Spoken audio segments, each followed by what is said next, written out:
What's going on, my immaculate family? It's great to see you guys again. I'm so happy that the channel is getting so much interaction. We are at 1,000 subscribers. I could not be more grateful for you guys, and this is our celebration. We just hit it last night. It was Father's Day, and I'm so sorry I didn't get to post yesterday. I decided to film it this morning while the sun's up since I spent most of the day with my dad. We had a great time. I spent a lot of the time with my family, and I'm just ready to do this Q&A for you guys. I hope you are ready.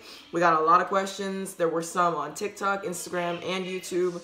I decided to take a bunch of all of them, and then I'm going to answer just some common questions that I decided to find, and we're just going to get started.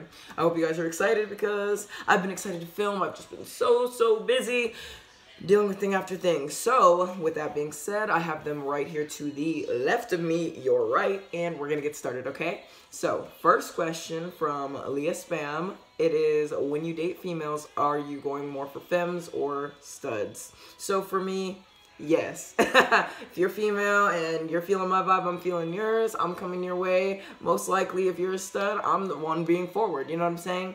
For me, no preference. I'm a switch, I'm verse, I'm pretty fluid. And I just like making people happy, and I like going off of energy. It's not what you look like, it's your vibe. With that being said, white kid with a do-rag asked me if I wanted to play Minecraft. Minecraft, actually, yes. I love that game. It was my favorite game since beta. I stopped playing it 2013, 2014.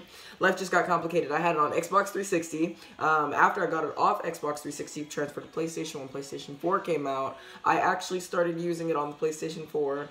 Then I lost all my materials again because the thing got wiped, the hard drive.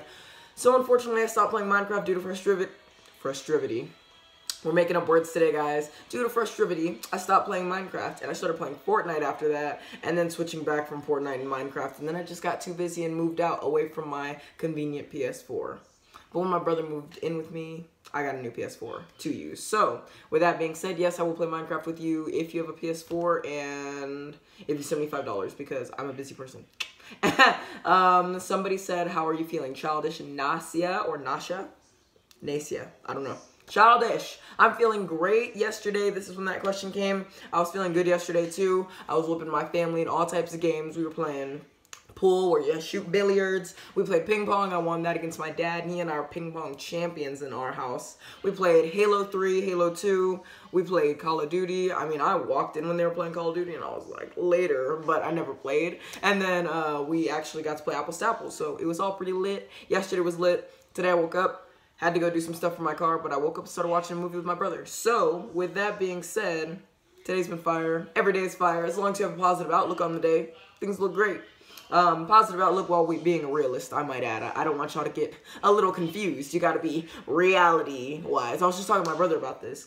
You can't be an optimistic person all the time, because look, you're starting to lose your memory. This is an example from the show that we're watching, not movie. You're losing your memory and then you go to get tested. You're not going to want to think, okay, I'm going to be fine, I'm going to be fine. No, if you're losing your memory all of a sudden enough to make you want to go get tested, the odds are you're more likely going to have an issue with your cognitive association or patterns or whatever. So with that being said, you're going to want to assume negatively just so if anything good happens, you're going to get a better outcome. And if anything negative happens, negative. You were right on par. Therefore, there's no disappointment. You feel me?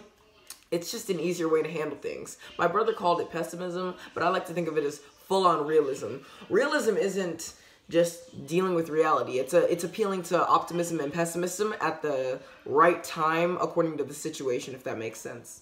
With that being said, Haley Larson, why are you so fine, girl? Quit playing with me. Somebody just said, how do you know if you're getting played in a friendship? So in a friendship, if you want to know if you're getting manipulated or played, we took a note out of my journal here. Let's go ahead and glance over.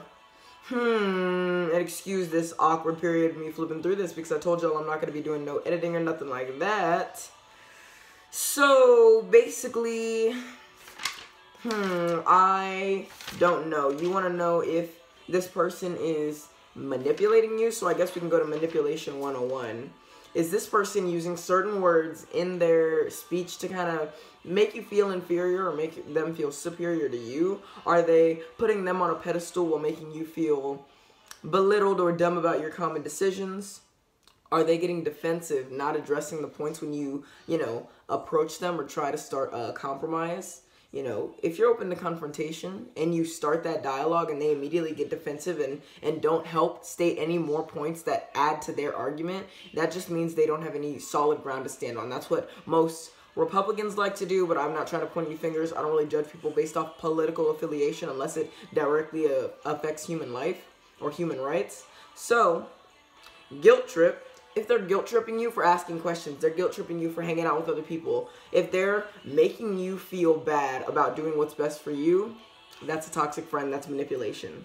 And if this person is kind of using their friendship as leverage in the relationship, like, you should be glad that I'm being your friend, you're lucky to be talking to me right now. I'm that type of person, to be honest, but I mean, what can I say? I let everybody know that off the jump that I'm not a people person. But in this case, if you've been friends with this person for a long time and they just throwing backhanded compliment after backhanded compliment, or maybe they're doing some deceiving things behind your back, maybe talking to your friends bad about you, maybe talking to somebody you like, all those are bad signs. And even if you have to ask me the question, hey, can you tell me about how to notice if a friend's being a bad friend? If you're even asking me that question, sweetie, it's not a good sign. And let me let you know this. When I was younger, trying to find out if I like girls, I was always looking up girls kissing, how to know if you're gay, how to know if you're bisexual.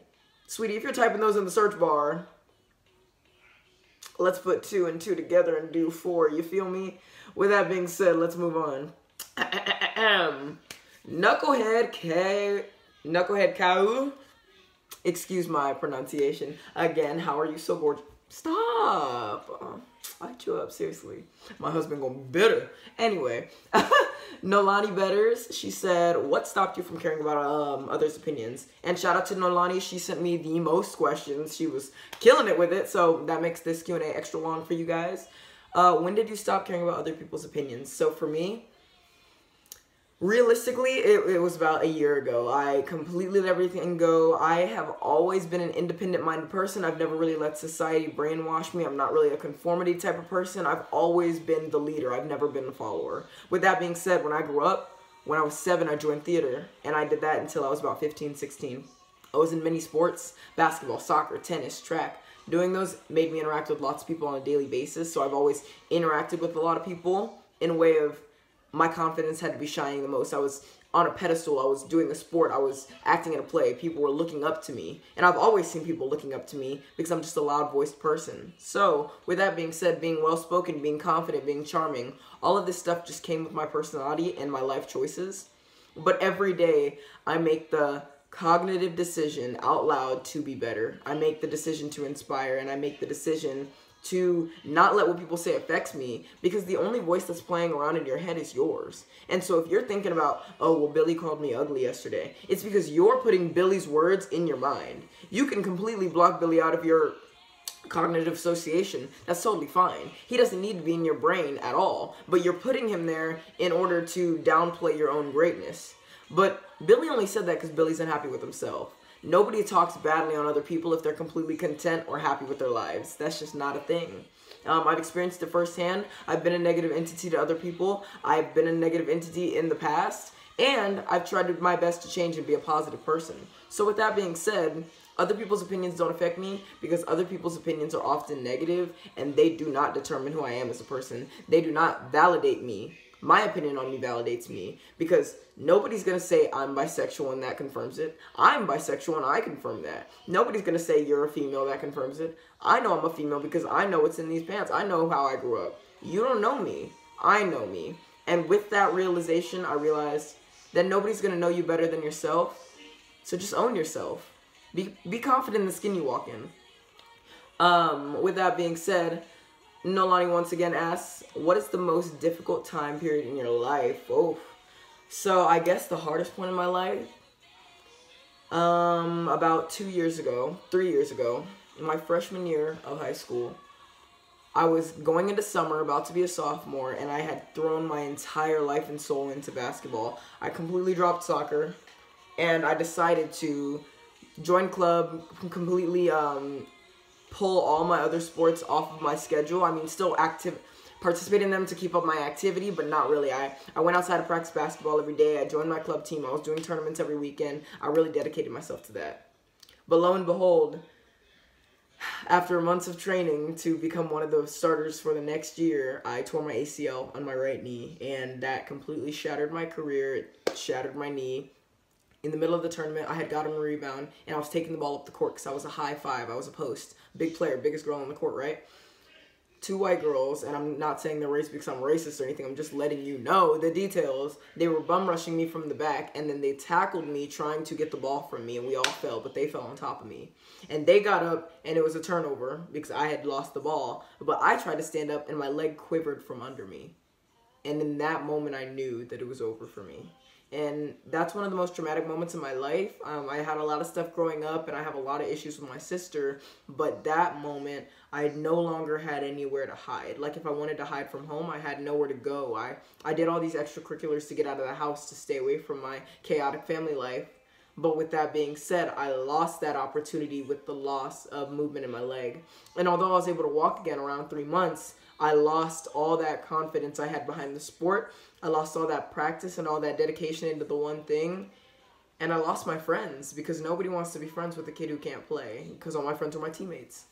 And with that being said, I had to completely change my perspective on life. I had to realize that nobody's going to be there for you through thick and thin. You're going to be there for you through thick and thin. You're going to be the one to put on your shower leg and get in the shower and barely be able to scrub your body. You're the one who's going to be kept up at night because the pain medication stopped working. It's just you. It's not him. It's not her. It's not your significant other. It's not mom and dad. It's you. And ever since you left that womb, it's been you against the world. So you can choose to let people help you and take that with a grain of salt and get everything done yourself like I do. Or you can keep relying on people and their opinions and their validation in order to feel better about yourself. But just know you're the baddest. You're the greatest. And you're going to be destined for so much. But you have to acknowledge that yourself before it can actually happen, before it can manifest. With that being said, this is going to be part 1 of the Q&A, guys. I'm going to be doing a manifestation video on how to achieve your goals through manifestation in a couple of days, hopefully in 2 or 3. And then the next part of this Q&A should be going up later today or right after this. I hope you enjoyed this video, and I hope you come back for more. Bye, my immaculate family. I will miss you guys so much, and see you in the next one.